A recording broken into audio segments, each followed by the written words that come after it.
We are live. At least it says we're live. Welcome. And we are getting ready to start session 20. Is it 20? I believe it is session 20. Way up there. This is a fellowship broken. Yes. Yeah, quite a bit happened in the last session. The fellowship with the horn and Baralas bearing the ring of 7 jewels were making their way to Rivendell, and thankfully for them, Araphor had at least once visited the hidden valley of the elves and was able to deftly lead his fellowship there, where you guys met the Lord of Rivendell, Elrond Half-Elven, and his daughter, Arwen. And I believe you met his sons too, but maybe not by introduction. But the other 2 elves that were in audience with you when you first met him were his sons. And quite a bit happened. There was an opportunity for the fellowship to truly rest in a safe place. And whoa. And there the elves are singing in the background.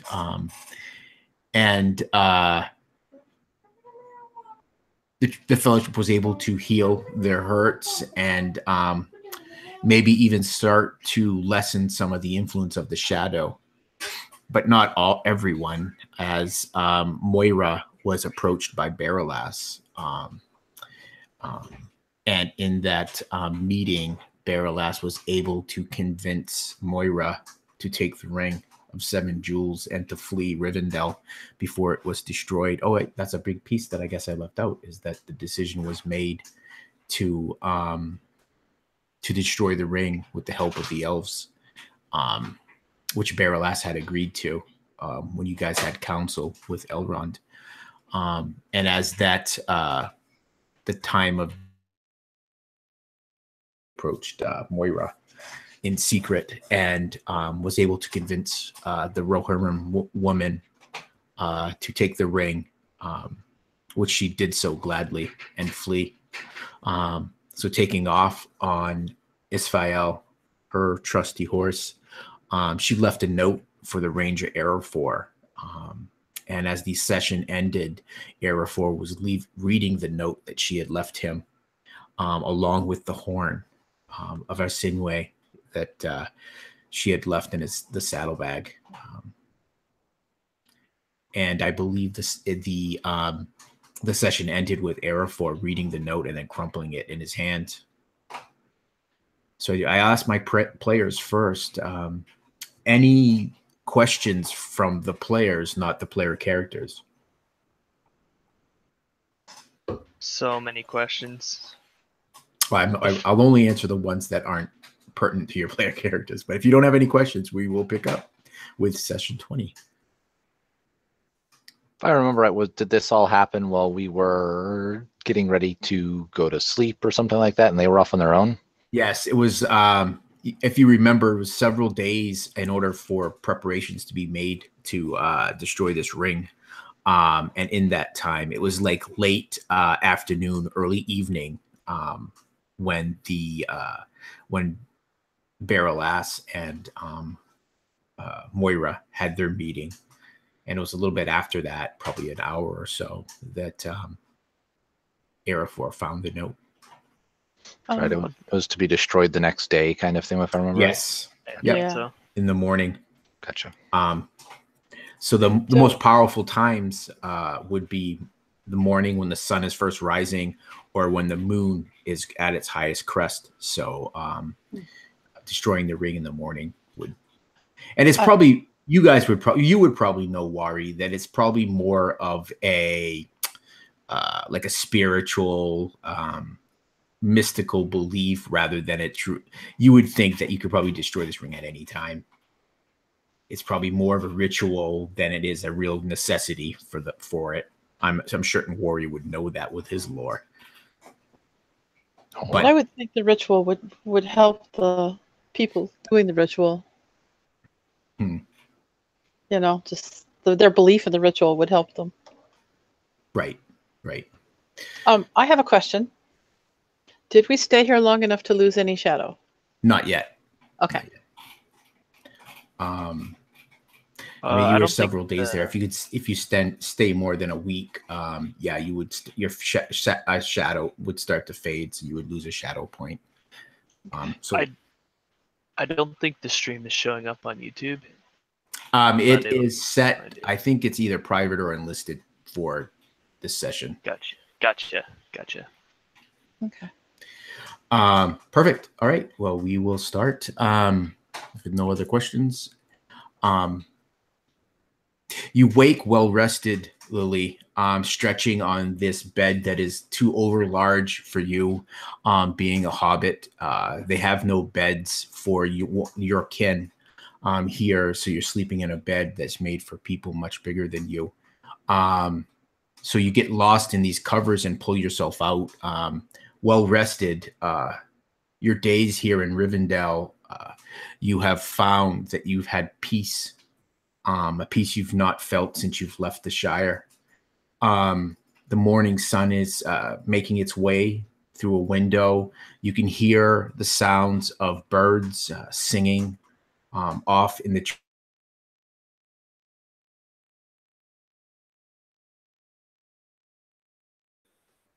I seem to have lost your sound, Lionel. You lost my sound? Yeah. Yep. Heard soft singing and then it cut out. Oh wow! I wonder if we're gonna have technical issues all session. Well, we're gonna press through regardless. Yes. So there was the soft singing, and then I don't think I said anything after that. Honestly, I think I was looking at. You can hear the soft sounds of activity within the home that your fellowship has been given by the elves to use while you are here in Rivendell.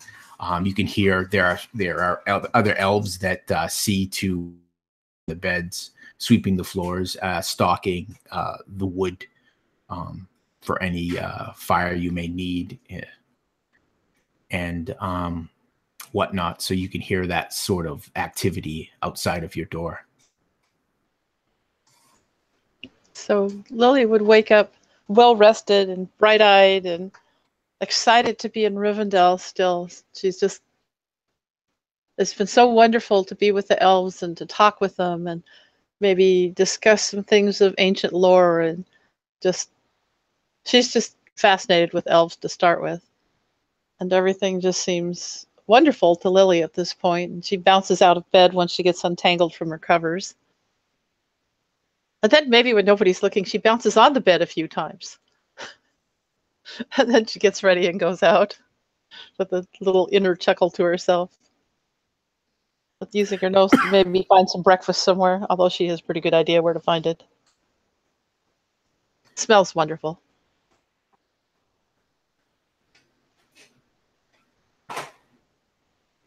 So you make your way out of your room, and it opens up into like this common room where there's a large hearth and a table with several seats around it. You see Barolas sitting there quietly, sipping tea from a small cup. She sees you, and she smiles warmly at you and inclines her head towards you in greeting. You see no one else. There's a small, just like embers burning in the hearth behind her. She signals a seat next to her, and you see her reach for another cup and saucer. Lily would smile at her and go over. How are you doing this morning, Barolas? I know it's the morning. Where is everyone?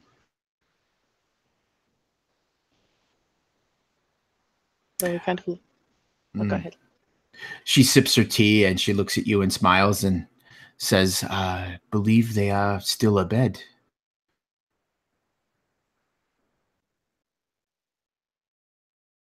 Still abed?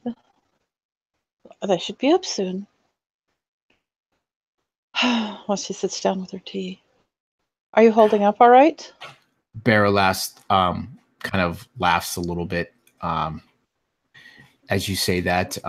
Not like a full belly laugh, but just a light lilting laugh. She says, "It is still early yet, little hobbit." Oh, but I've slept, and it just seemed like time to get up. I guess it's early. She looks around. There's not a lot going on.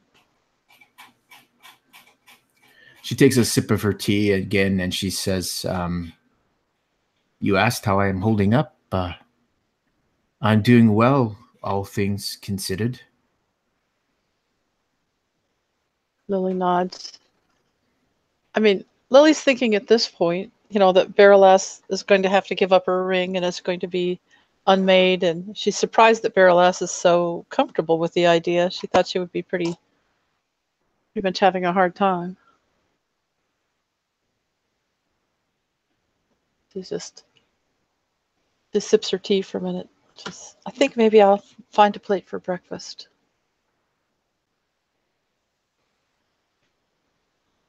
And goes to get a plate of food and bring back and sit down with Baralass again.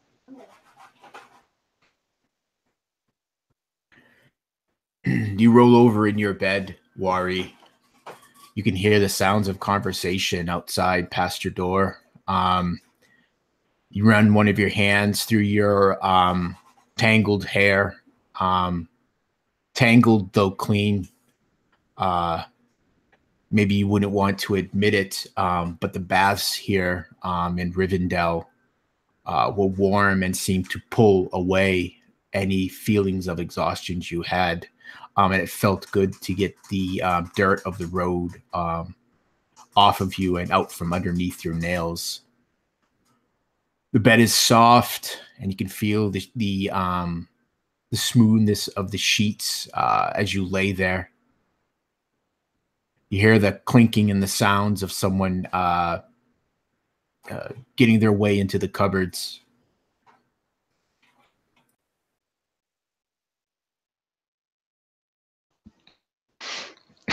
Wari would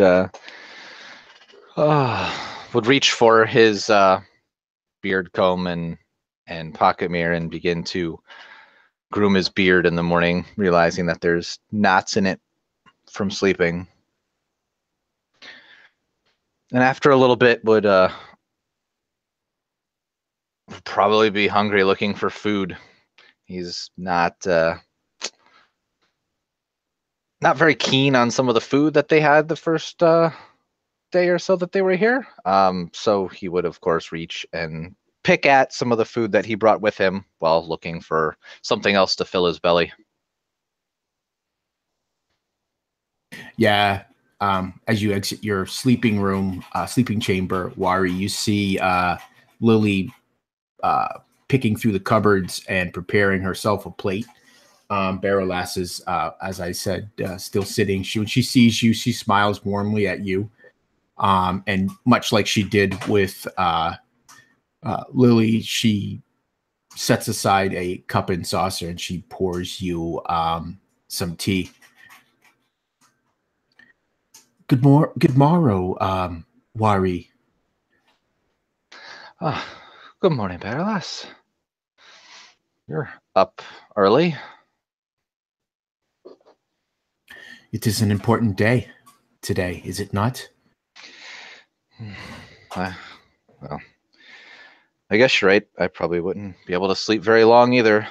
He looks around at Lily, rifling through the cupboards and grabbing some food. What's in there? Anything good? Well, there's some fresh bread and some cereal, some oats. I could cook you some oats up with some dried fruit. So I know. I guess oats and some dried fruit will be good. Would you like nuts too? More so than fruit, please. All right, so Lily starts boiling some water and measuring in some oats and maybe both fruit and nuts because she likes them both. She's cooking enough for everyone because she figures, the rest of the fellowship will show up sometime soon. Would Worry notice anything with Baralas this morning? What are you looking for? I'm just trying to remember from last night, or not last night, but last time we played, she always kept the ring on a chain around her neck? Is the chain still there? You can't quite see her the dress that she is wearing. It's tight around the neck. She would have to reach down to pull it out, is what you've noticed. Okay. So I'd sit down on the chair and wait for Lily and kind of just like think to myself while staring at Baralash, just realizing that we have no idea what she's going to be going through. We know that, giving up this ring,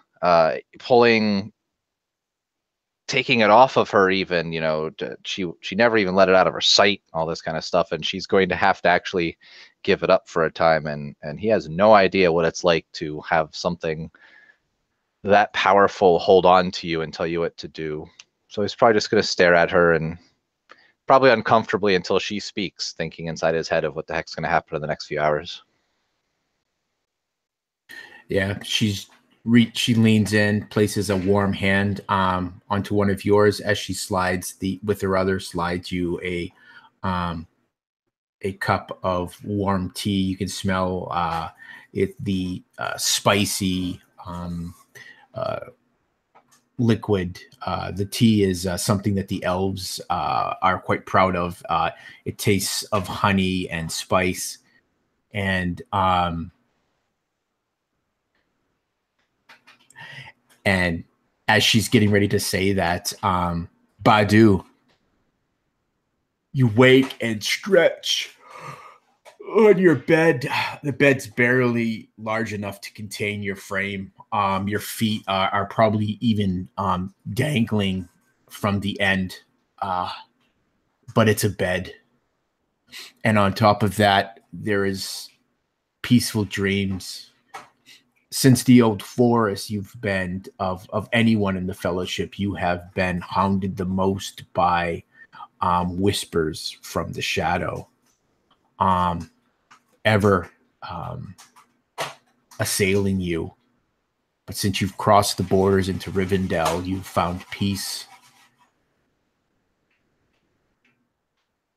And he stirs, and he's got one foot kind of hanging off the edge of the bed, and then another, his right leg is kind of off the side, and his foot planted onto the ground, and his knee kind of like spread out, and he just looks a mess, not too big for this bed, and just certainly the complete opposite of the locals here. He wakes up and he notices that Wari and Araphor aren't there, and assuming that they were all in the same room. If not, he would just get up and stand up and stretch and kind of pull out at some of his hair and some of his beard, some of the really bad knots that get in there sometimes when he's sleeping. He just grabs at him and kind of tugs as he opens and kind of ducks under the door to go out into the main area where he sees everybody, and he sees them sitting and Lily cooking. It's a pretty normal sight for him, but there's definitely a weight lifted off of his shoulders. Not only the relief from all the stress that they've endured on the road and all of this tormenting that he's been dealing with, but also the relief of knowing that soon the darkest part of their journey will be over. And he goes and he sits over next to Wari and across from Baralas, and he's just got this kind of stupid grin on his face as he's just kind of taking in the fresh air and all of the all of the pleasantries that Rivendell has provided so far. Yeah. For Badu, a quest is coming to an end. You and Wari have been the self-proclaimed guardians of Baralas since separating her from Herlinen, and Herlinen suffering his fate. You were you had taken on this mantle, and now you see the end of your oath, I guess, is for lack of a better term. With the destruction of the ring, you will have fulfilled what you told the Reeve of Bree that you would do, that to bring Baralas to destroy this ring, not to the west like you had said, but actually to the east, into the Valley of the Elves. You see Baralas and Wari warmly talking at the table, sipping tea. Lily is sitting nearby as well, a plate full of some bread and cheese, as well as a steaming bowl of oats. And you see her pouring a second, maybe a second glass of tea. It would be her second glass. Yep, her second glass. And Baralas, when she sees you, she smiles a greeting, and then turns back to Wari.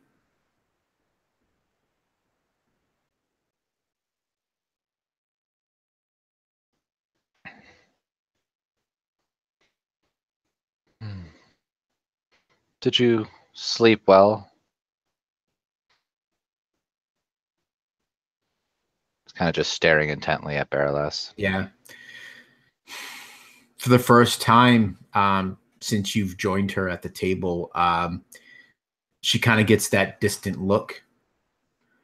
A hand leaves the cup and starts to make its way to her chest, and then she kind of catches herself. She smiles kind of awkwardly at you, and like a half laugh. As well as could be expected.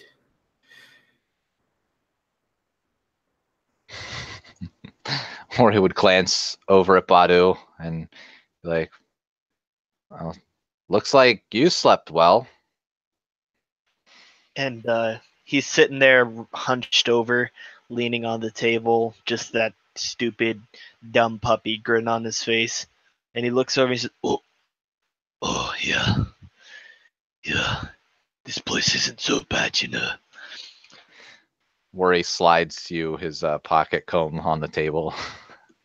And he kind of he looks at it, and he picks it up and he says, thanks. And he starts picking at his teeth with it. Oh, he snatches that out of your hand. That's disgusting. And he scratches at his head, pulls out another big knot from his long matted hair, and he looks to Wari and Baralas, and he kind of chuckles a little bit, but then really sincerely he just says, it's almost over. Finally. Lily nods, but she looks around. Where's Moira? Where's Araphor? You think they'd be here? Food's getting cold. We all need to be here for this. Is this good? Yeah, you see the doors to their sleeping chambers are still closed. You don't hear the sounds of anyone stirring up behind either one.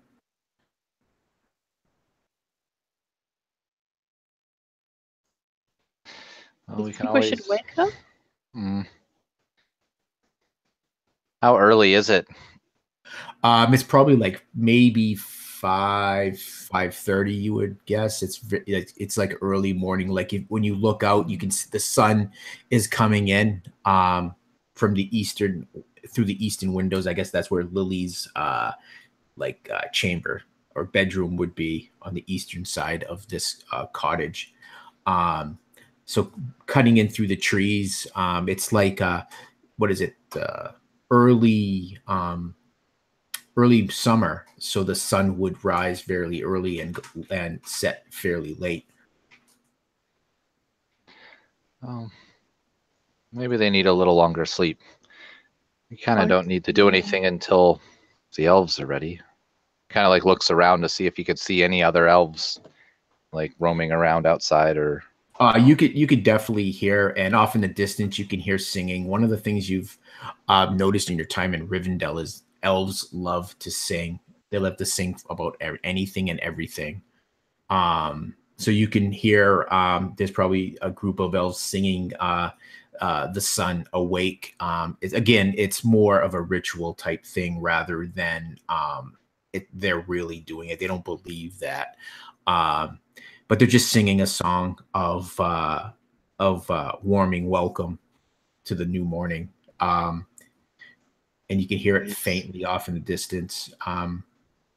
Lily listens, trying to pick out the elvish words that she knows. Yeah, as you kind of crane your neck to listen by one of the open windows. And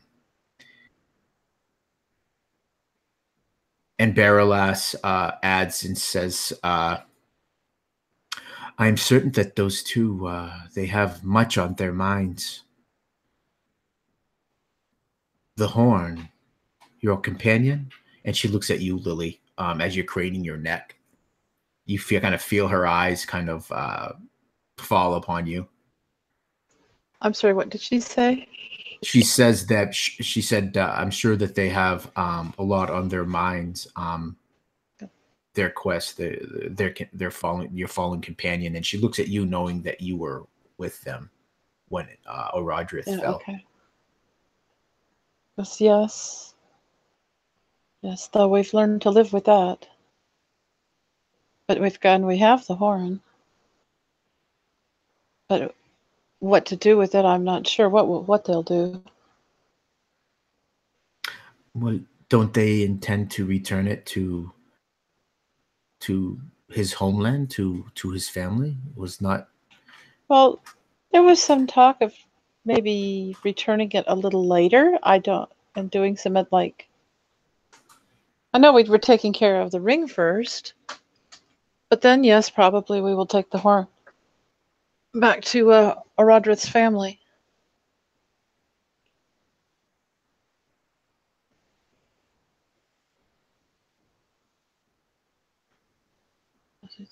She seems to weigh your words.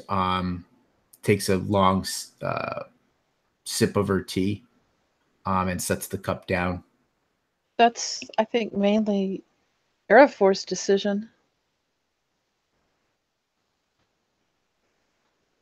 So I don't know. He and Moira. She looks around again. I'm kind of surprised they're not up. Yeah. Well, I just can't sleep with all the singing, but yeah. Baralas adds to that. She says, that is true, Lily. The hour is almost upon us. If they do not wake soon, then we will have to go without them. I guess it doesn't seem quite right. We could wake them.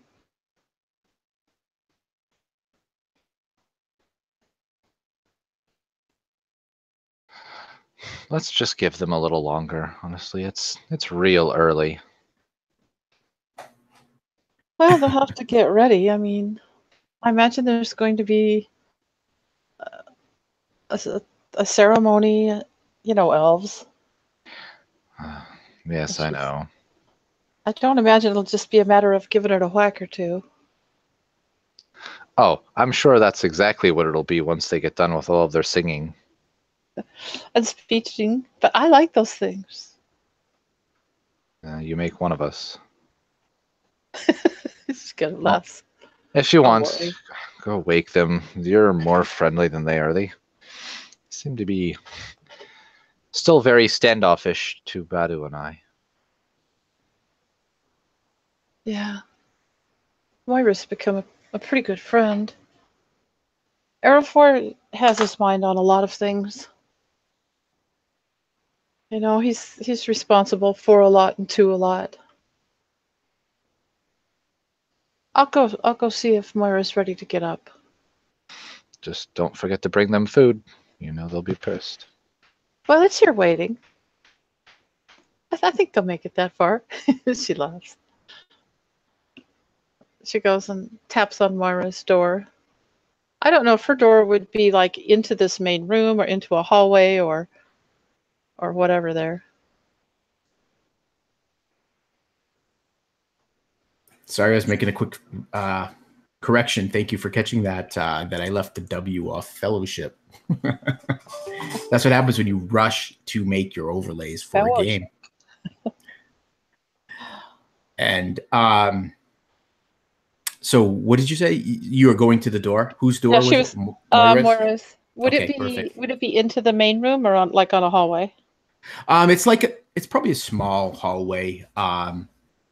I would guess that your room, Barreless's room, and Wari's are right off of this main kind of one, and then Araphor's and Moira's are down this little hallway that probably leads out of this cottage. So she goes and taps on Moira's door. Moira? Moira? Yeah, you hear nothing. Hello?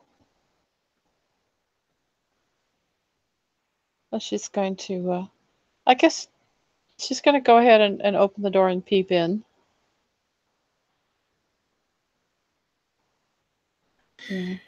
Yeah. You open the door, you crack it open, and you probably go say one more time, Moira. And you look, and the bed is properly made, and does not look as though anyone has slept in it. Oh my, where's Moira? And so she looks around, does not see Moira, and goes to Araphor's room and taps on his door. Araphor! Because if something's wrong with Moira, Araphor needs to know. Yeah, so you knock on the door, there's no answer. Much like when you're knocking upon Moira's door. She knocks a little louder because if he's there, she wants him awake when she opens the door. Right. Although, I mean, they've been camping together for months. Right. You hear nothing. The rest of you hear Lily's voice, and you hear her knocking on the door. And then you hear her knock get louder. Badu kind of gets up and peers around the corner, seeing what's going on. She's like, Moira's missing. And she opens the door into Araphor's room.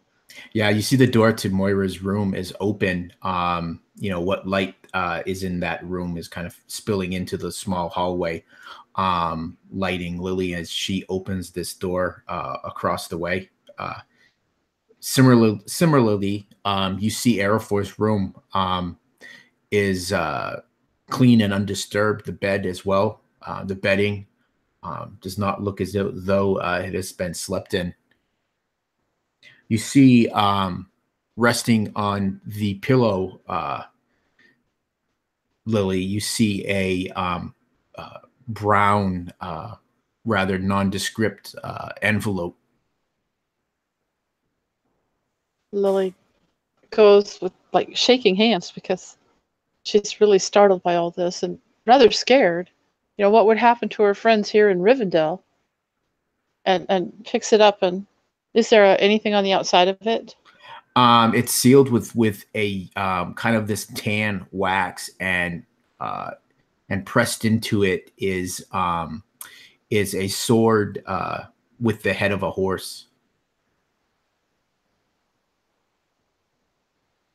She's going to go ahead and open it. Yeah, you break the seal. Badu, your curiosity brings you down the hallway. So you're standing in the doorway as you see little Lily snatching this envelope. I'm not sure what you're doing, Wari, while this is all happening. I would have probably followed 3 or 4 seconds behind Badu. Okay. So you're getting to the doorway about the time that she's breaking the seal. on this, and you hear Barrelass walk up behind the two of you, and she's looking into the room as well.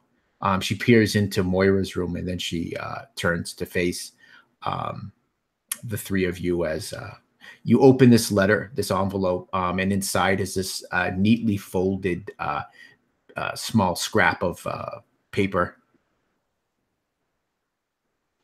Okay. Lily's going to unfold that and look at that, obviously. You unfold it, and there's just a few words scratched across the paper. It says, "I have gone to do what I must. I wish you all well." And it's signed Araphor. And she just kind of looks at this in shock, and she's like, "I don't know what this means." What does it say? Lily, Barrelass asks, curious. He said that he has gone to do what he must. Whatever does that mean? And she looks at you, Worry. Worry just kind of shrugs. I don't know. We learned just a couple days ago that he's a son of an heir to a throne. I don't. He just kind of like trails off.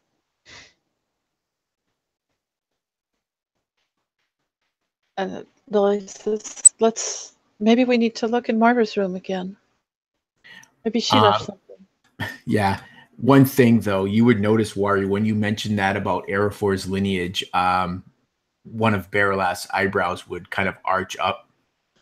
I don't believe that she ever knew that. She was not with you when he really revealed his heritage. True. So you, what are the rest of you doing? So Lily kind of pushes past you to get into Moira's room, and you see her start to kind of look across the small table, and there's like a dresser, like a small armoire. I think, by the way, as Lily went by Worry, she would hand him the Araphor's note. Okay.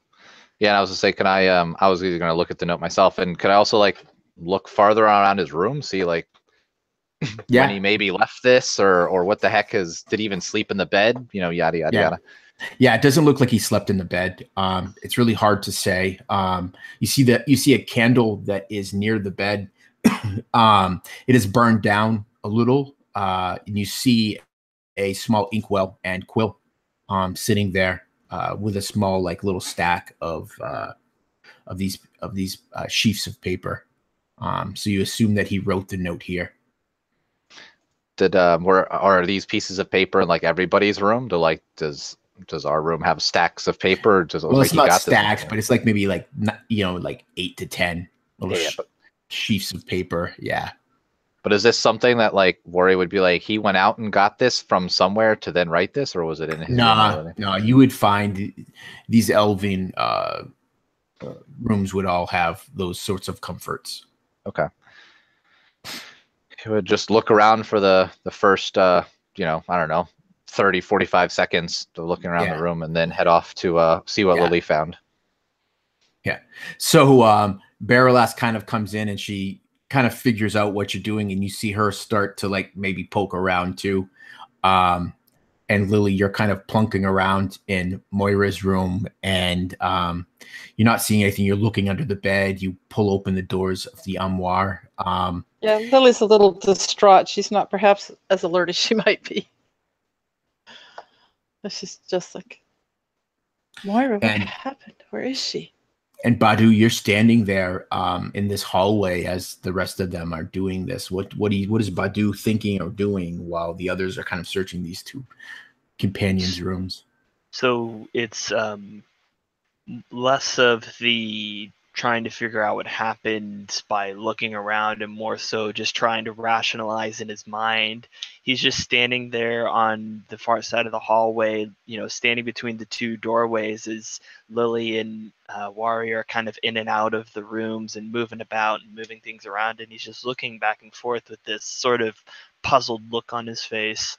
And you can just really see the gears turning in his head as he's trying to figure out, what or why both of them might be gone somewhere. He always knew that there was kind of something going on there, that they kind of had this connection, and he's wondering if that, what Araphor's letter might mean, and where's the horn, and are they coming back for the ceremony, or are they coming back at all? Like, so many thoughts running through his mind. Perfect. So you're just standing there, kind of, maybe I can see Badu like looking from one room to the other as the rest of them are searching, not really committing himself either way.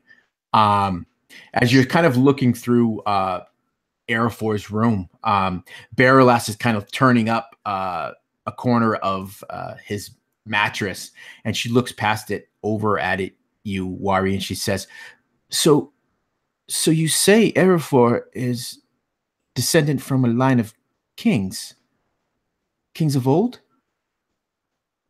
Wari kind of shrugs a little bit. I don't think he kind of probably understands the lineage of humans. He said something about Ilinus, Aranor. That's all I really remember. I kind of just paid no heed to it. Whatever he did scared the bejesus out of an undead creature.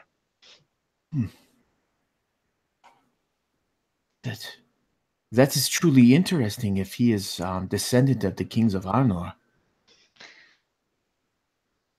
Does she look like overly concerned or give me an curious? Insight. Give me an insight roll and we'll see. Am I please insight? Let's find out. No, it's not bad. Medium. 11. What does Worry think she looks? I just assume that it would just be like, I've been traveling with some line of villainous person for the last month. I probably just assume that it would just be a generic, like, he kept it quiet from everybody question. Yeah, so that's what she looks. She looks like just that natural curiosity someone would have if they found out that they were traveling with someone that was so, like, quote unquote famous. Yeah. She would move to the end table, and you see her draw out a small drawer. And she's not looking at you, Wari, as she says, "That would make him a great man." And the camera will shift over to Lily. Lily, you're kind of frantically looking around this room. You're worried about your friends, and that has made you kind of clouded your mind a bit, and you're maybe not looking at this, looking around this room quite so as well as you normally would. And you could see this, Badu. You could see Lily just kind of like very haphazardly is kind of going through this room. The armoire is empty, Lily, as you swing open the doors. You kind of like scramble and pull out a drawer at the base of this armoire. And we've been there a couple of days. Your clothes should probably be there. The armoire is empty, but as you pull open the drawer, you see several of her things that have been neatly folded and placed in this drawer.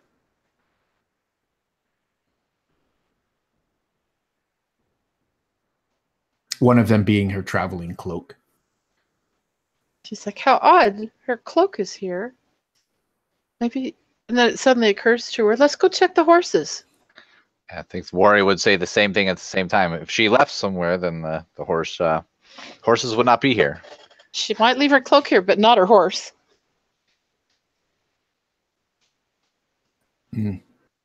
Wari would follow. Follow behind.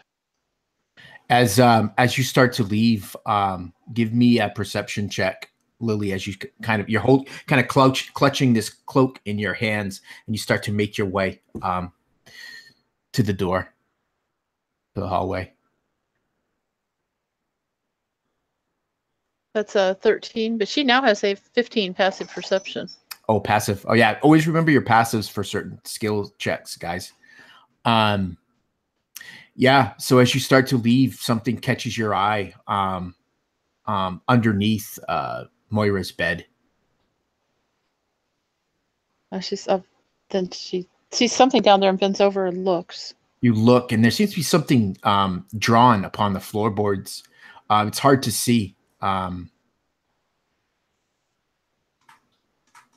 Could she bring a candle over and get a better look at it, maybe? Yeah, you could. You think that you could either light a candle or maybe ask Badu, who's not doing anything. Maybe you could ask him to shove the bed aside for a better look. Badu, do you think you could move the bed over that way so that there's something on the floor here? So that we can get a good look. He's just got this like far off look in his eye, and when she calls out to him, he kind of like snaps back to reality, and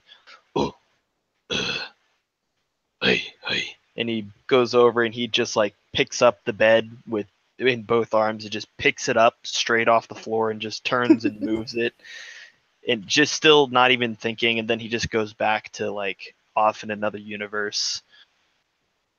Yeah, you lift up this bed, Badu, and immediately you have this flash of this almost pain shoot through your mind as you reveal this this sketch. This seems to have been done with some sort of like charcoal or something. It's the etching of a flaming eye. So this pain shoots through your mind, and this whisper, as you're twisting with this bed, and you see it as well, Lily.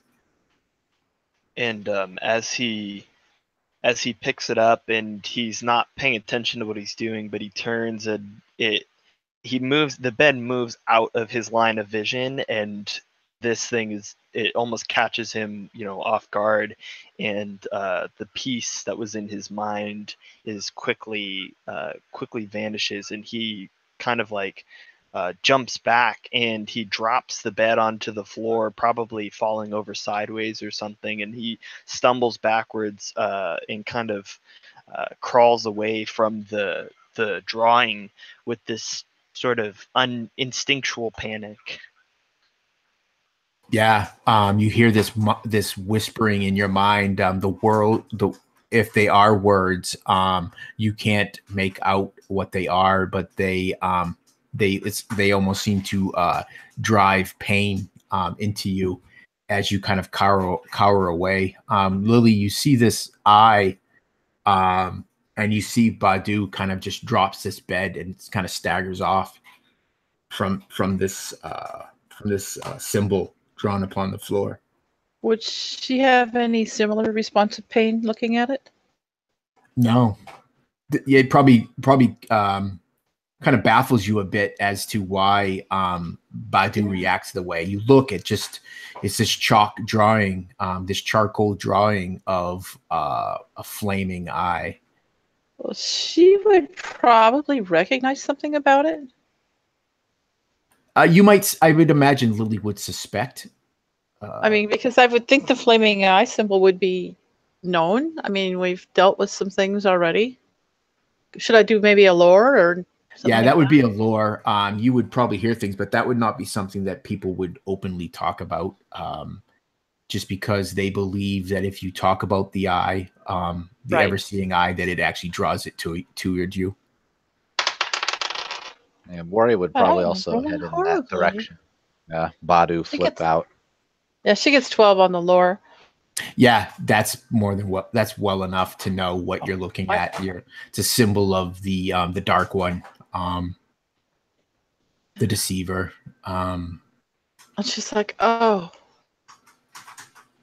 we should cover that up or something. And Lionel, is it like a constant? Is it like the the whispers and everything? No, come the back, or- minute you fall away from it, Badu, and you turn your head away and you're Yeah. kind of looking away from it. Once you take your eye off of it and you break that eye contact, the whispers fade. As does the pain. There doesn't seem to be any lasting effect from it. Wari, you hear this crash in the other room. Barreless's head turns around quickly at the sound. Yeah, we would probably head over there to go investigate. I'm assuming their rooms are really close together. Yeah, it's just separated by this narrow hallway. It's probably about a 3 or 4 foot wide hallway, so it takes you no time. You see Wari enter the room, Badu. You see Badu kind of like not really cowering. I mean, that would mean that, but you see him kind of withdrawn from this symbol of an eye on the floor that was once covered by a now broken bed. His back's to it, and he has one hand up on the wall, and you can see him like hunched over, breathing heavily, like he'd just been chased by something. But he kind of looks over to you with this like wide-eyed look, just completely petrified. Would Lily know if there's anything to do about this thing? If it should be, smeared up or covered, or if you want to touch it, yeah. You hear Barrelass comes up behind you, and you hear her just kind of like an intake of breath as she sees it herself. She sets a hand on your shoulder, Wari, and you kind of feel her fingers bite into it as she tightens her grip. Would this happen any effect on Wari? If I remember it, I sat upon like a throne or whatever and saw some. Yes, Wari. I'm glad you remembered that. You would have a similar effect. You would look at this, and it would be like a shock of cold hits you, like unexpectedly someone throws the coldest water upon you, and it's just that. Like when you step outside on a really frigid day and that cold kind of just bites into you. It just takes the air from your lungs, Wari. And you look down at this eye, and it's not just a picture of a charcoal eye. It actually takes flame and lights up in your mind's eye. Oh. And you almost think it looks at you. I would probably have a very similar reaction to Badu then, and kind of just back up and you stumble back into Barrelass, and as her hand is grabbing your shoulder, and the two of you kind of stumble out into the hallway, kind of maybe even tripping over each other. You can give me a dex check if you don't want to not fall, but Barrelass is definitely going over. Really low, but I have a high dex. Just a check itself? Yeah. Well, a save. It would be a save. Be a 9. Yeah. You stumble back, and the two of you kind of like get entangled in each other as you fall back out of this room. Lily, this is all happening around you, and it's really just happening so quickly. You have Badu kind of pressed back against the wall. I don't know. I can't remember, Kyle, if you said he's mumbling anything, but his head is definitely turned away. Wari kind of stopped and fell back like he had hit a wall, and stumbled back into the hallway. You hear the kind of like the from Barrelass as the two of them go down together.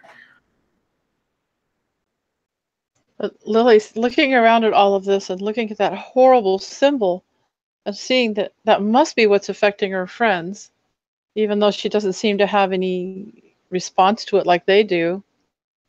And she just grabs a blanket that was on the broken bed and just kind of tries to throw it over the symbol, see if she could break everybody's view of it. Yeah, good thinking. Lily, you quickly snatch this linen blanket and throw it over the symbol. It's almost as there's a rush of air back into the room for you, Badu. I mean, she knows enough about that symbol to know that somehow the evil one can see people through it. Yeah, At least that even though he's not looking at it and he doesn't really know what Lily just did, he just kind of feels the he can just kind of feel the feel it break from almost like a weird connection. He could just, when you almost think that something is in the dark, but you're not really sure what's there just outside the light of the campfire, and you kind of have that looming instinctual fear, and he just kind of feels that relieved as she drops the blanket over it, and he very, very cautiously and slowly looks back, and can see it's that it's gone, it's covered, and almost this he rolls his back and leans against the wall with his head looking upwards, and you could just see his chest just pulling against his his armor, just pulling it as he takes in humongous breaths as if he was just in some sort of a fight. Yeah. Buddy, are you all right? Don't fucking move that blanket. What happened? I don't know. And he kind of slides down the wall to sitting with his knees up, and he kind of leans against them, just still wide-eyed and confused and terrified all at the same time.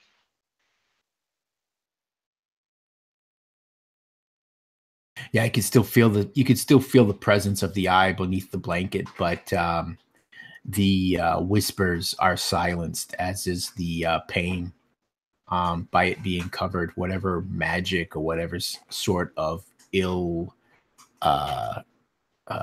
shadow that it carried is at least dampened by the blanket. The quick thinking of the Hobbit.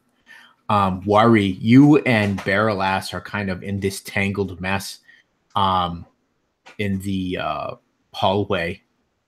You can hear murmured conversation of Badu and Lily as you and Barrelass kind of untangle yourselves from each other. She whispers in a harsh whisper, harshly in your ear. There we go. She goes, "This is a symbol of the shadow." Yeah. What the heck is it doing in Rivendell? And where? Where are Moira and Araphor? Why is it under their bed?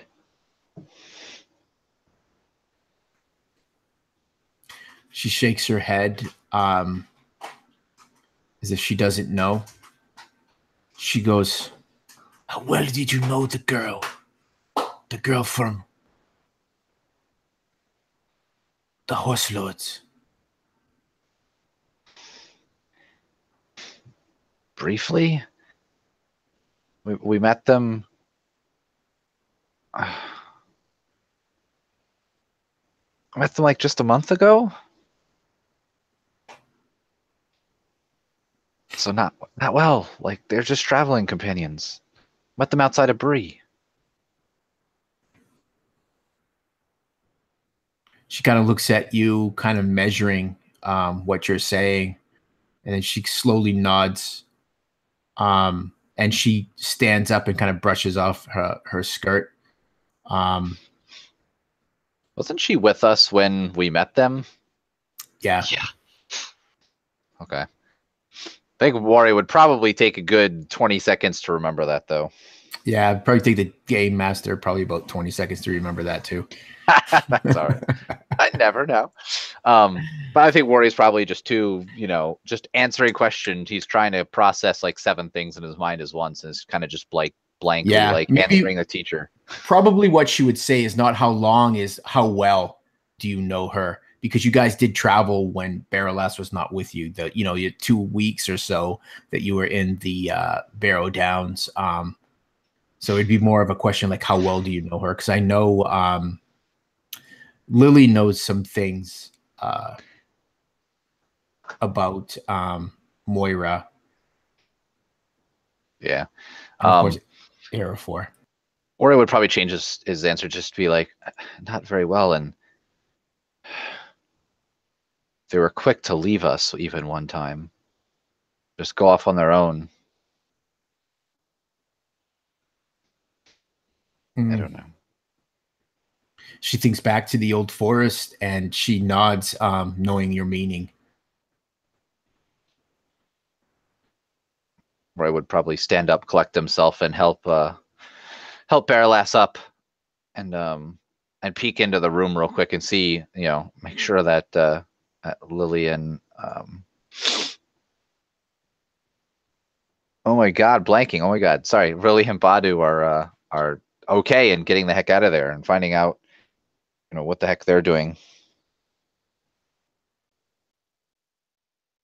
I think by then Lily would be starting to head out of the room, urging Badu to come with her. And good. Yeah, I think if seeing Worry, she would say, "Worry, could you go find some of the elves? They need to know about this." Worry would probably just not say anything, nod, and head off in the direction to find probably not just any elf, but probably Elrond, I guess, the guy who they talked to and introduced themselves. Or if you said that we met their one of his sons or whatever, maybe one of them, just somebody really high up. Well, you're not long out of the cottage before you come across some elves, and you kind of quickly, very hurriedly explain that. And after they realize, they have maybe have some fun with you, and then they realize the seriousness of what you're saying. One of them runs off, and the other indicates for you to bring him to and show him what you have seen. And I do so. Yeah. Maybe hesitantly, maybe you'd step out of the room, but he would pull back the blanket and he would immediately cover it back up. And he would turn and face you, Lily, Baralass, kind of standing in this doorway at the far end of this room. And he would say, "How come by this?" "We don't know. We found Moira, who sleeps in here, missing, and Araphor, and we were looking for something to find out what happened. And we saw this under the bed. Badu," and she points at the big man, "moved the bed and it went crazy. It didn't seem to affect me like it did them, but..."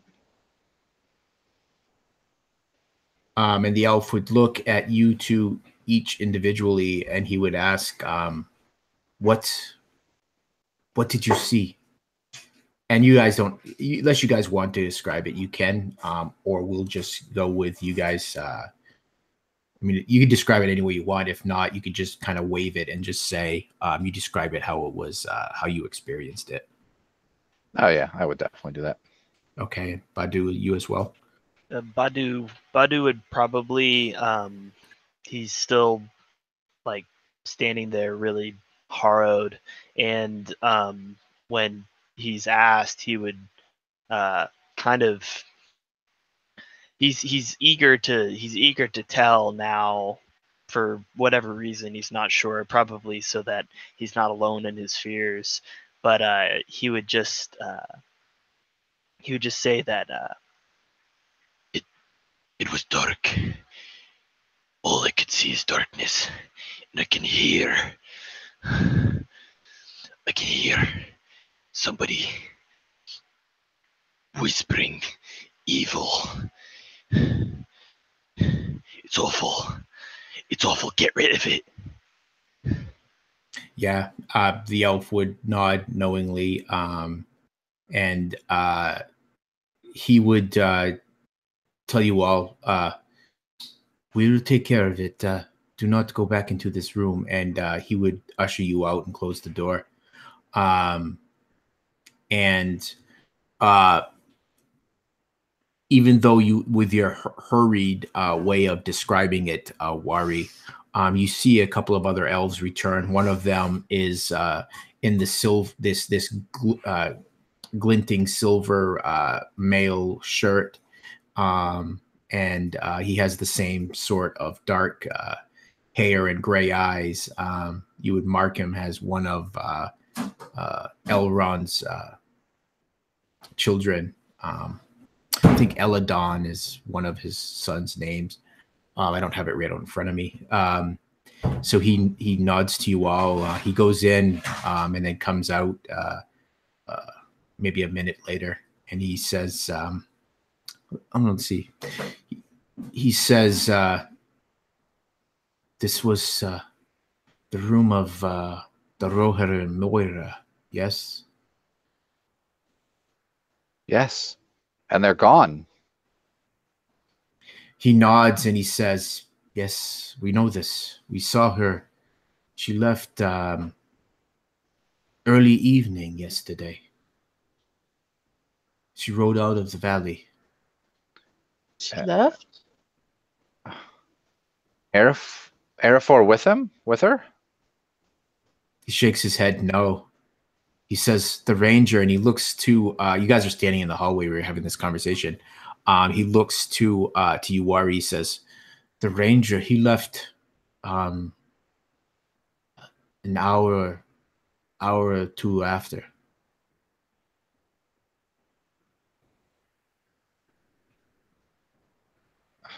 That long ago? They have been here for hours.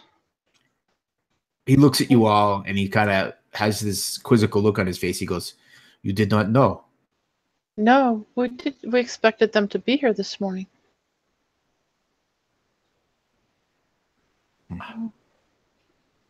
Should we check where the horses are?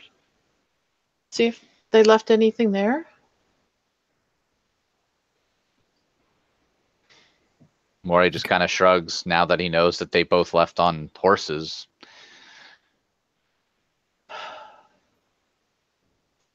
Maybe there's another message from them. Oh, show them the message that Araphor left, Worry. He kind of shrugs and hands it to the elf, but I think Worry, deep inside, knows that the note is for them and not for the elves anyway. But he'll hand it to him.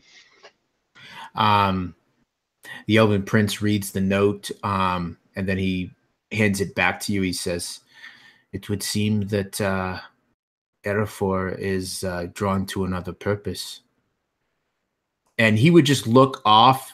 You would guess that he's probably looking in the direction that they left, even though we can't see it. Though they do say that the sight of the elves is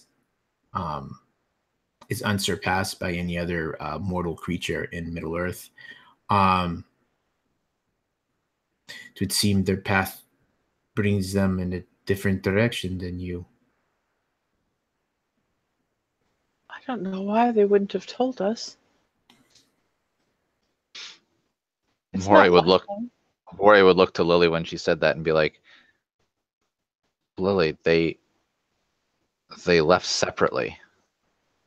That's not them. Oh, there's something wrong. Something very wrong. Who can say? The Rangers are a secretive lot, but they are strong allies against the Shadow. Do not think ill about Araphor. And then he looks at the door to the closed bedchamber and he says, I cannot say so much for your companion. I was pretty close to her. Did not see that kind of darkness. There was a lot of pressure on her, though. Steps in close to you, almost like uncomfortably close before you finish, and he grabs just above your elbows, and he says, what do you mean, as he leans in close? And he pulls you like, he like almost lifts you, like you're up on your tiptoes as he, maybe he doesn't realize that he's picking you up like he is, but he is definitely wanting to know what you mean by that. And you can see his face, you can see his eyes searching your face. And she looks back at him and not really sure how much to say. because she Okay. knew that this was pretty closely guarded. And she Mhm. said, well, there was a tragedy in her past, and I believe that it marked her. But her heart was good. She treated me very well. She kept, I've been thinking about how Moira flipped out early on, but then how Moira changed and had become her friend. Just kind of starting to shake her head a little bit. Kind of, yeah, sometimes there was some darkness there. She would get very emotional, angry.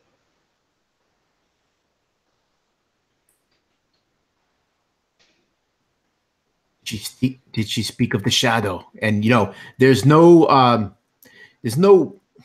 kindness in his voice. And there's a steel in it that says you feel this pressure to answer his question. Do we know that he's the son of Elrond? You suspect that if you don't know outright. He was one of the elves in the council. You would see the family resemblance. The gray eyes, the dark hair. Both. Well, who was it that said that Moira was marked by shadow? Was that Barillas? Barillas, yes. And she kind of nods her head towards Barillas. She saw that Moira was marked by the shadow. Or maybe not by the, maybe she wouldn't say that. Was marked by the evil one. And that a sorcerer was looking for her. I think you need to get your father, as Worry says to the prince. He looks at you for a second, and and maybe at that moment that he realizes he's almost lifting this hobbit up off the floor, and he sets you down, and he lets go of your arms, and he turns to Barillas. He says, "What does the wee one mean?" And Barillas just nods her head, and she says, "She was marked by the shadow. I saw it in her. The sorcerer Gorlanc, he saw it too."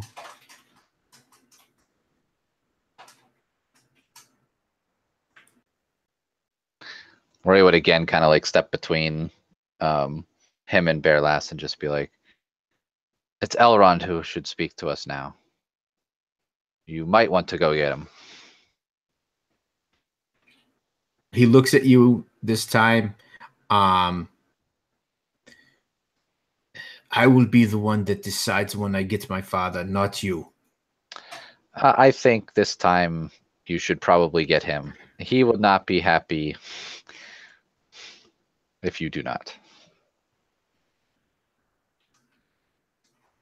He kind of As raises. Worry's speaking, Lily's rubbing her elbows and kind of like just sort of gradually creeping around kind of behind him a little bit. What is it you need to tell my father that you cannot tell me? Just ask him to come see us and what's in the room. We don't need to say anything. He just needs to see. He shakes his head no. He says, "You will come with me, all of you." And you could tell by the way he says it that it's not a request. And he starts to walk out of this cottage. And why would you? Lily goes, but why would you not call your father? Being a little brash and not always so clever. If he heard you, he does not answer. He's just moving quickly along the path. One of the many paths that kind of weave their way along the sides of the valley where the elves dwell. Several other elves have come to this cottage. Many of them falling in step with your group, and a few others staying behind.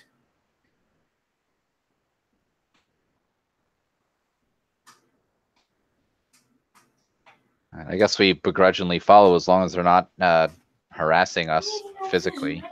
Oh no, no. Yeah, before Badu made his way out, he would probably very quickly grab like all of his stuff and like put on his full garb and his axe and all that, because he's he's just a little unsure of where things are going from here. But he's gonna prepare himself for to travel or for battle, whatever the case may be. So you come huffing up. You're at the back of the pack, and you catch up with the others. He leads you down along the river. You can hear the rushing river, and you move along it, and the spray kind of gets. You can feel it hitting your face. It kind of makes these clouds of water. If you've ever seen like a waterfall, and he leads you along this path to this. It's not really it's a tunnel, but it's made by these twisting roots and stone, and it creates almost this this tunnel. As you walk in, there's a door there, and he opens it and leads you into a lit chamber. Wari, you notice at first you can smell it smells of a forge. You've smelt this many times in your homeland under the Lonely Mountain. Excuse me. And you can hear the ringing of hammer on steel. And there's like that orange glow. Nice. He's probably a little happier now, slightly. Yeah, he leads you along past a couple of elves at work, forming steel and metal, and he leads you to, and ahead of you, you see this group of elves, Elrond among them. He turns to one of the elves with him, whispers something quickly, and that elf stops, and he puts his hand up to stop the rest of you as Elrond's son approaches his father and whispers into his ear. You see Elrond not really scowl, but this stern look crosses his face as he looks over to you. And then his son turns and waves you all forward. And I think we'll take a break right there, guys. Let's take a 5-minute break. Yeah, really. So we'll get back in 5 minutes. We don't want to take a break. We just want to keep going for the next 5 hours.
Okay, everybody's back, I think. All right. So we pick up with you guys approaching Elrond and his retinue. You see there's a bare-chested elf. He has a leathered apron tied around his waist. It's probably not bare-chested. He's probably got like an apron that has a top bib as well. You see that he's holding in a hammer in one of his hands. And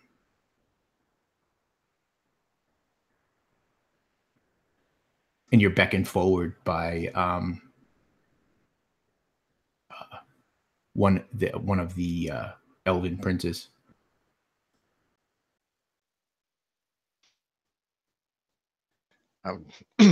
Worry would probably more cautiously than before, actually, step forward a few feet, find out what's going on. How many other? Does this look like something that like the? Sorry, I can't even talk. Does this look to Worry that like this is where we were preparing to destroy the ring? Yeah, you look beyond as you start to draw closer. You see that there is a great anvil sitting upon a large stone. Okay, he would still be a little anxious to walk forward, considering all the stuff that just happened. But maybe in his mind, he's also thinking that, all right, now is the time to destroy this thing, because maybe that's what created that little eye, because we know that that thing's been bad for us for a while.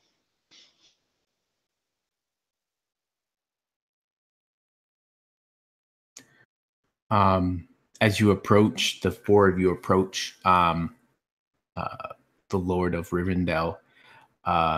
He doesn't say anything. He's just looking at the four of you. His eyes kind of kept going from one to the other, as though waiting for one of you to say something.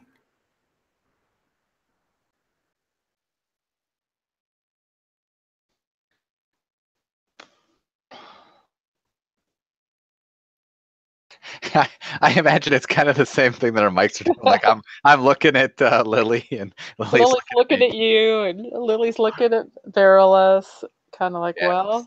I'm staring at Badu. Yeah, and there's that long kind of awkward silence when Elrond speaks. He goes, "Well, would one of you say anything?" And Lily looks at Barolas. Barolas, do you have your ring? I think it's time.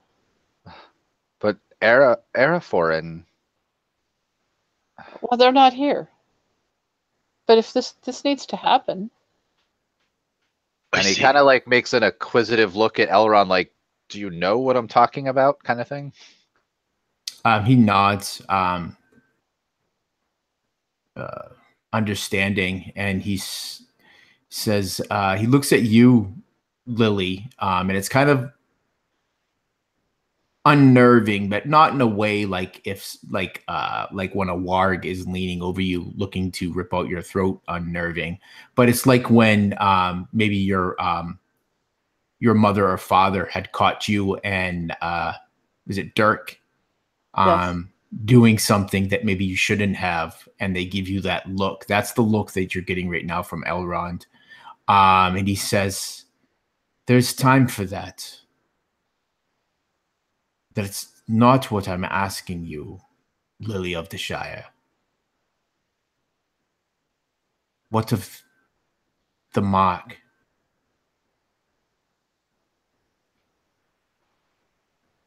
The mark on Moira?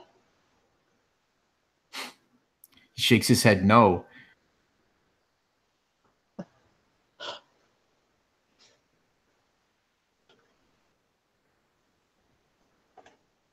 And he looks and he goes, On the floor? and he doesn't say anything, but he smiles and he Lily's nods kind of slowly. like, this is, she's really smart and fairly wise, but this is an awful lot for her to kind of process this morning. I really know nothing about it. Except that I noticed something and had Badu move the bed to see what it was. And that's what was there. So, the Roharrim is marked by the shadow and has fled our valley. Eladon, his son, nods agreement at his father's words. Several of the elves, including Eladon and Elrond, look at you all. Lily actually blinks back tears.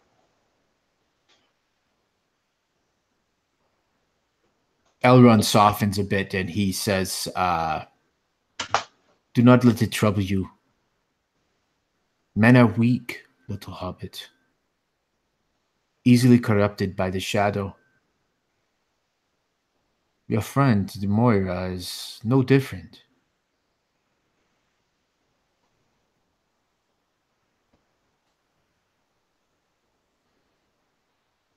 She probably found it too hard to be here.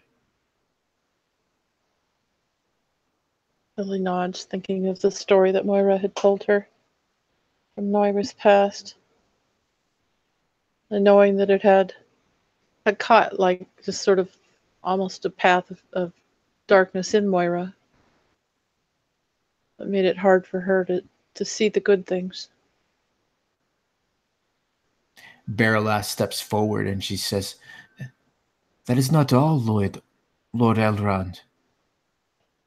And she reaches up around her neck and she starts to draw forth the chain.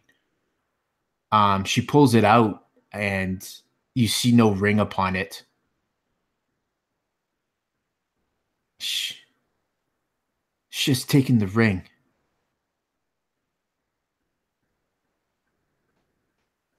Lily's just like kind of outraged. And where were you going to tell us this? We were... Yes, and she can't take it from you without you agreeing.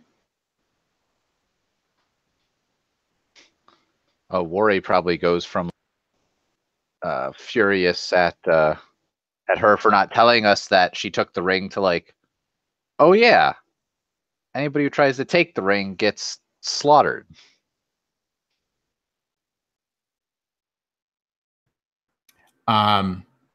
She kind of sees your look. You probably have that really kind of, I don't know, maybe that unapproving, wary look. And she shakes her head. She goes, she fooled me. She asked me about the ring. And I showed it to her.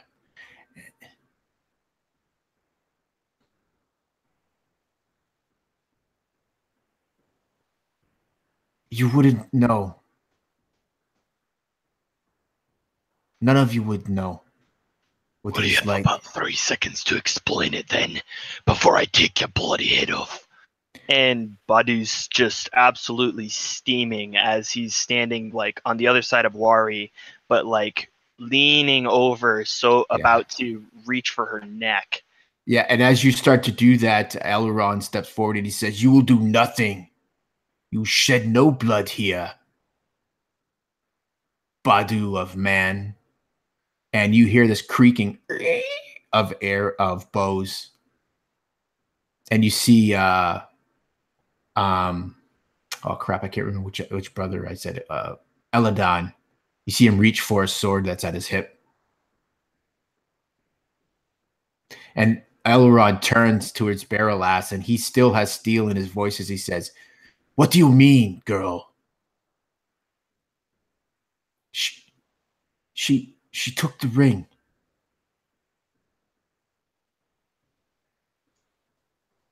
So instead of good morning, have some tea, why wasn't it she took the ring? Help. Yes. She shakes her head. I was bewitched by a spell.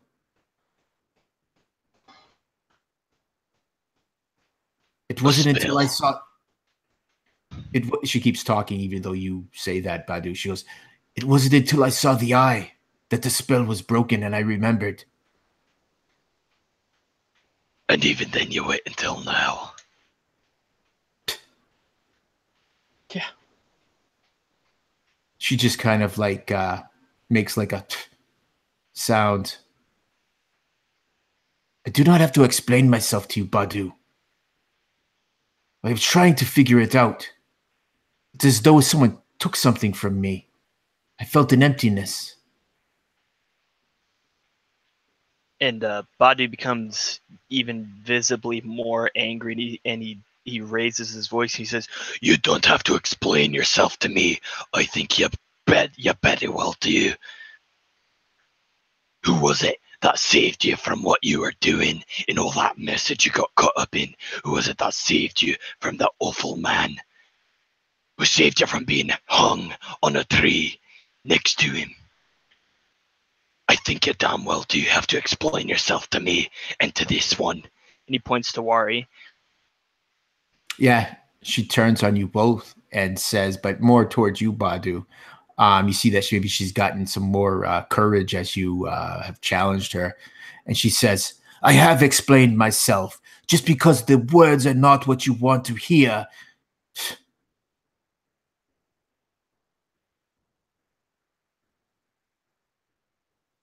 And he doubles down and gets closer to her. He says, Don't you take that turn with me now. Not after all of this. You're going to screw it all up now, here at the very end.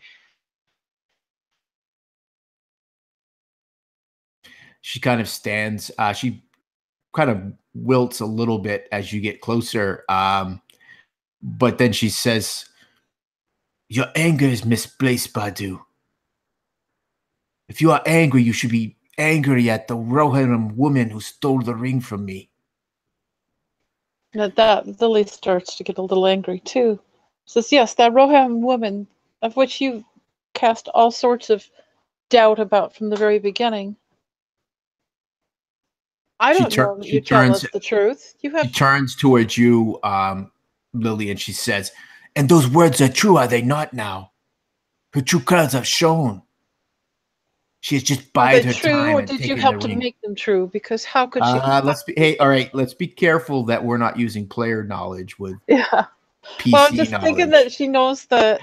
There hasn't been any checks that have happened that you guys would know. Oh, yeah. I mean, remember, we have to know that she's lying at all. She's just saying, how can it be true when no one's able to approach that ring safely? And when do you think? Is that what you're trying to say? She goes, yeah. Do you think that the guardian of the ring, he's powerless here? The power of the elves, the magic of the elves prevents him from coming. Don't you think she knew that? Don't you think she bide her time until we are here? I don't think she knew that at all. How in the hell would she know that? I don't think any of us knew that, but you. She did know it. Actually, she did know it because well, we don't know that she knew it. Badu doesn't think she knew that. Like, Badu doesn't think anybody knows anything.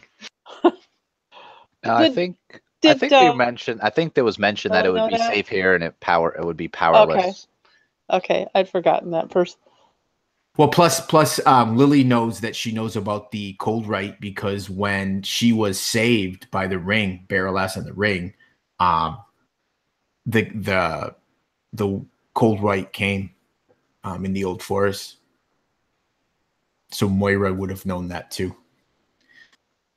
Right. Wait, it was Araphor that brought her. It was Araphor that knew that. Strike that. It was actually Moira was with Badu. That's right. Okay. But I mean, Lily's seen her guard that ring for so long now that she can't believe that she would let it go. I mean, even if she's like, she can't believe that someone could just take it.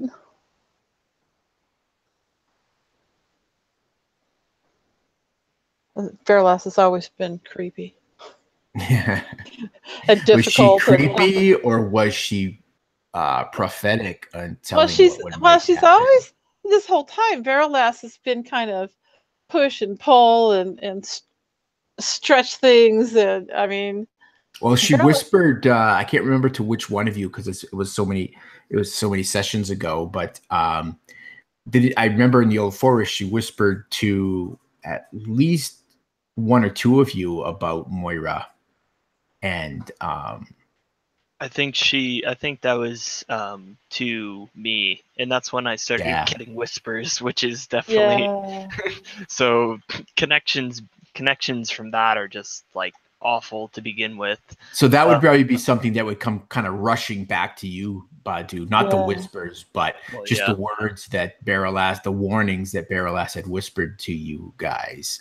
I think it was you. I think Wari. I think it was remember when they left, Araphor and Moira wouldn't go to try to find Badu, and you, Lily, and Yes. Wari and Baralas went and search, and that's when I think she was probably saying those things. I know it was on the return trip.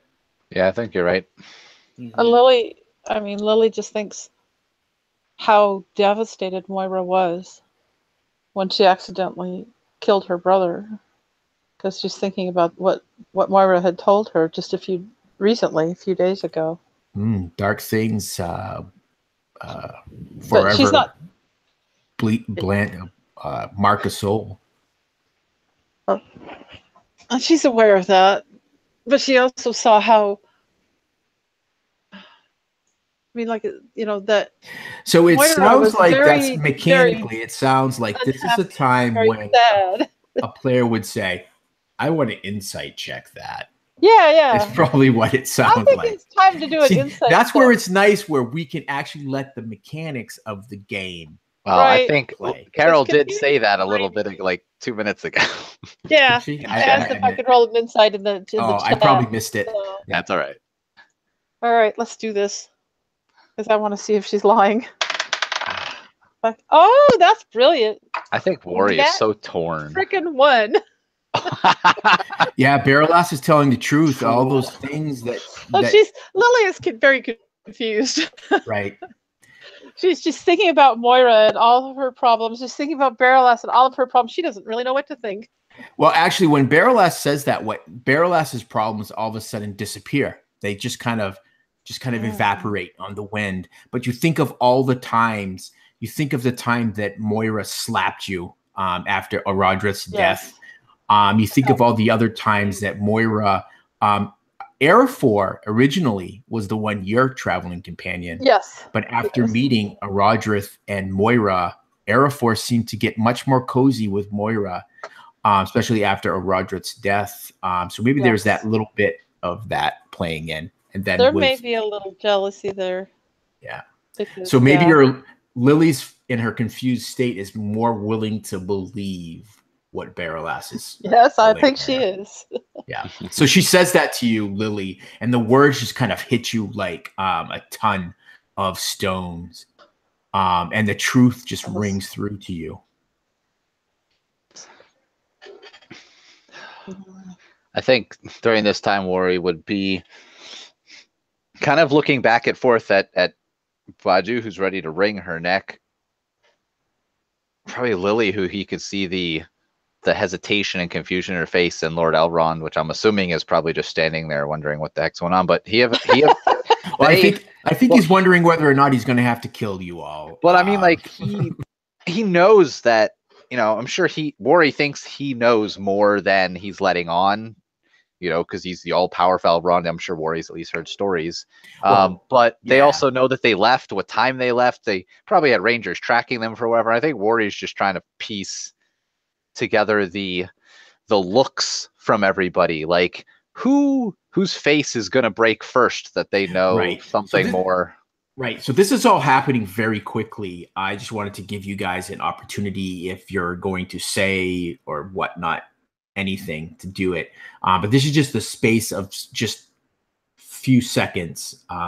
Probably as long as it took the exchange to happen is as long as what's happened. And we're at that point right now where Baralas has turned upon Lily and said,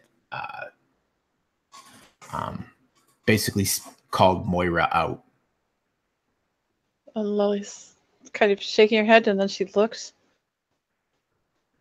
And I think maybe you're right. She And- seems so sweet, but yeah, there was a darkness. And upon hearing that, Barolas softens a bit, and she says, "It is not her. It is not her fault. The shadow, it seeks out those that are weakened by sadness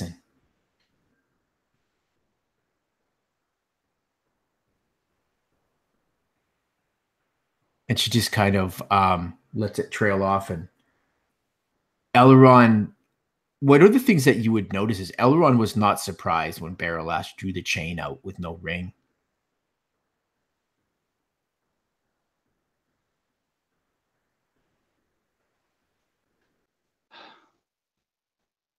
Would we all kind of catch that vibe?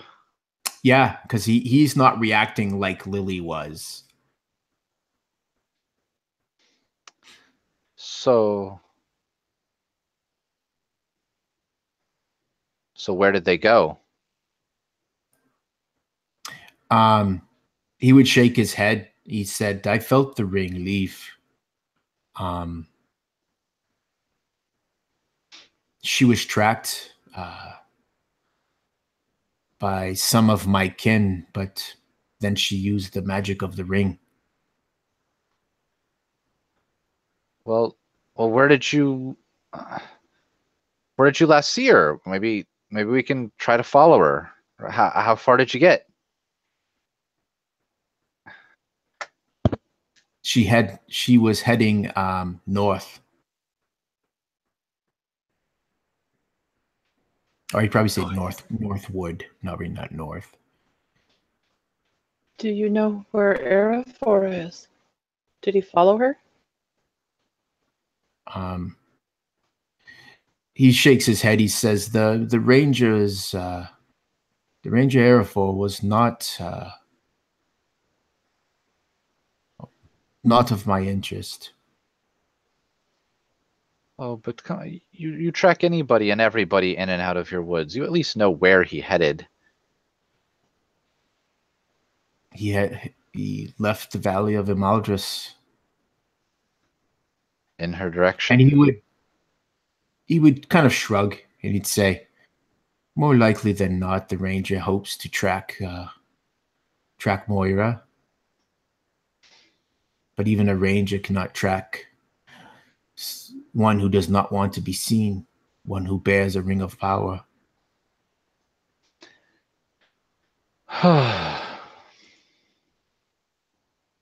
Moira would just look to the rest of everybody and like, well, what now? Badu grabs Barolas's shoulder and like turns her to him, and he says, Where were you going before we stopped you? You were heading to the north, weren't you? Where exactly? She nods her head to the sorcerer, to Gorlanc. Where is that? In the north. She shakes her head. She goes, I don't know. Her linen was taking me. He was my guide.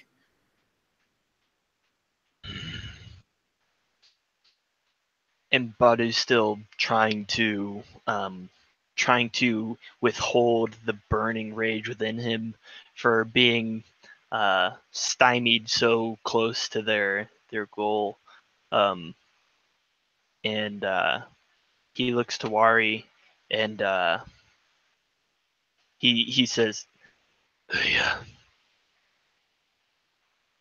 Weren't we headed for the Blue Mountains or something like that? And isn't that the same way? Ish. If we know where she's going, we don't have to track her. We can just stop her before she gets there.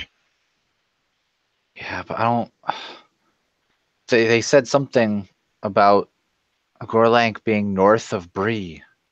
I don't know the land very well, but there's a lot of north above Bree. Aye. Without Araphor, it's very difficult to know how to traverse the land.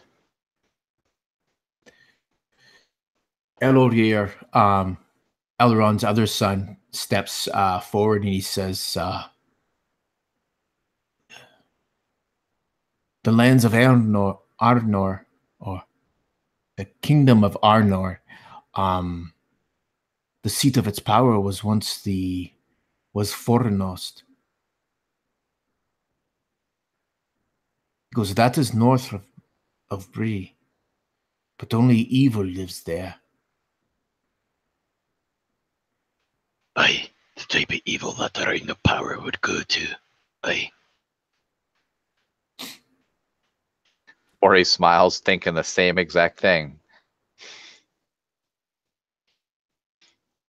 Do we stand a chance going there?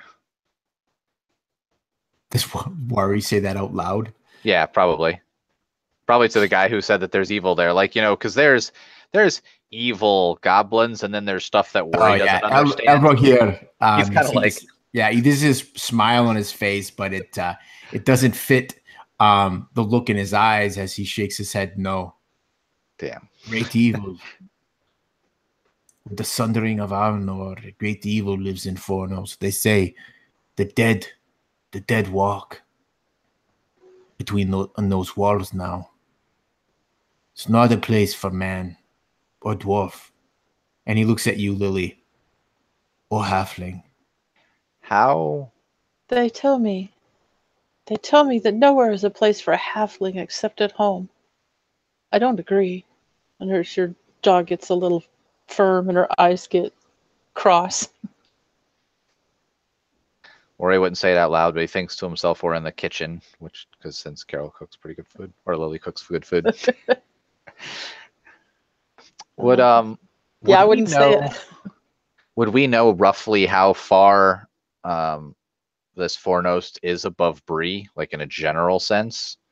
You would probably guess maybe a couple weeks travel north. Okay. And it would be it's deep into the old kingdom of Arnor.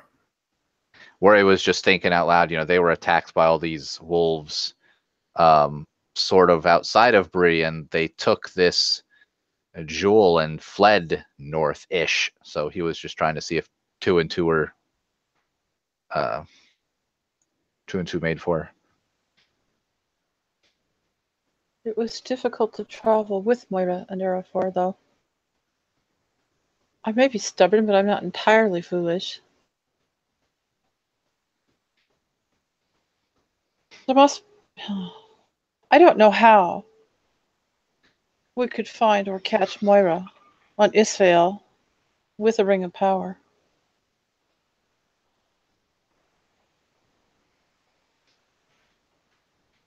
We may not be able to stop her before she gets to where she's going. But I'll be damned if I won't stop her before she sees the end of us all.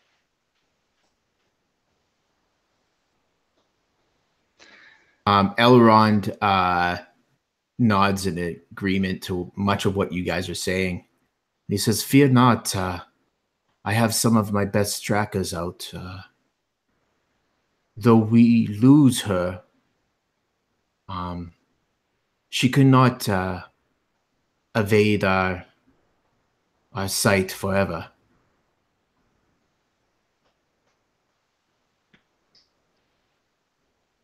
There are limits to the ring that she bears.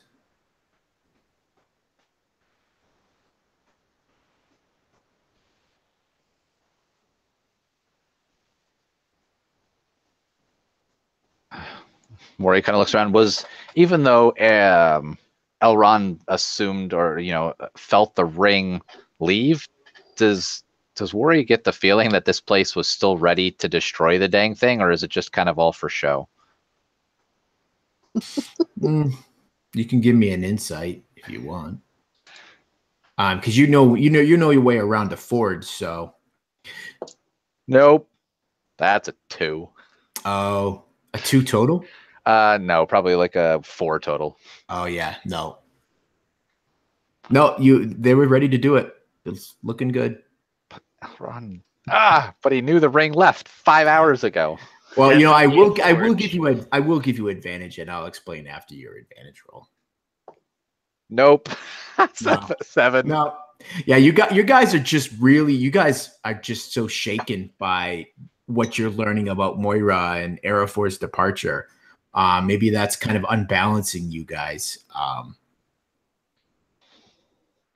But yeah, you would think, I mean, one of the things that would probably be odd is why is Elrond here in these forges, these elven forges, if he knew the ring was gone? If he truly intended to destroy the ring. Yeah, that's kind of where worries. My mind is going anyway. But okay. So maybe it's probably one of those things. This is what's probably going to happen, Sean. Like fast forward a day or two, wherever you guys are, and Warrior's going to be like, "What? Wait a second." He's going to have that epiphany where he's like, it's all gonna, like, everything's going to come together for him, and he's going to be like, "Oh yeah, okay. Wait a second, he was full of shit." Yeah, so you would probably, maybe later on, you would probably question whether Elrond was actually going to destroy the ring or not. Maybe he foresight saw him running away anyway. Probably.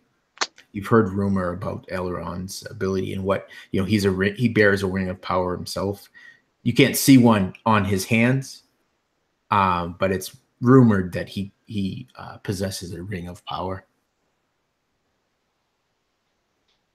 Lily's going to look at Elrond and just look at him straightly and say, is there something that we can do? Something that would be of value? He steps up close to you and smiles warmly as he places a hand on your shoulder. He says, "Be safe. Go home, little hobbit. You've done what you can." That always makes her bristle. Yeah, you probably feel her tense up a little bit as she says that. More than a little bit. It's like, no, home is no safer than the road. I've seen what happened when I was home. I need to take a stand against the evil and against the darkness. And he would kind of smile at your spunk, and he would say, "Well, what better place to do that, Lily took, than in your homeland? Who will keep your folks safe if not you? You have seen the bigger part of the world, much more than many of your kin can say. Bring your knowledge back. Keep them safe. Keep the Shire safe." She just looks at him and says, "I'm not ready to go back yet." I can't go back either. When she thinks of home, that's just so painful that that's why her mother let her go, was that it was just too painful for her to be there. Regardless, I think we're done here. And Buddy just like really slowly, now definitely coming down off of his rage high, kind of turns his back and just starts to walk very like defeated out of the forge back towards the their cottage. Elrond would kneel down close to you, Lily, as you say that, and he would smile. "You hobbits have always amazed me." And he would look as Badu is walking, and he says, "I cannot tell you where to go or where your path will lead you. But the road is out there, and it goes ever on.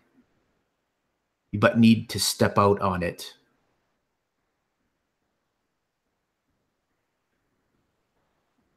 And roll credits, yes, perfect. And that is where I was going to, Kyle totally read it. And that's where we're going to end this session.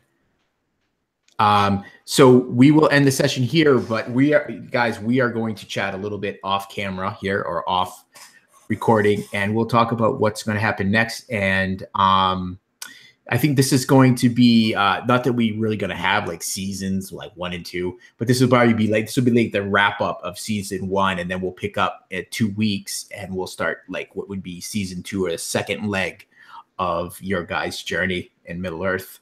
I want to thank anybody that listens to this. Please definitely give us a like, and any comments would be appreciated. The things you like, or things you don't like, and definitely a shout out to my players for playing. Felt good to get back into Middle Earth. We've taken a little break, and we will pick it up again in 2 weeks. Thank you.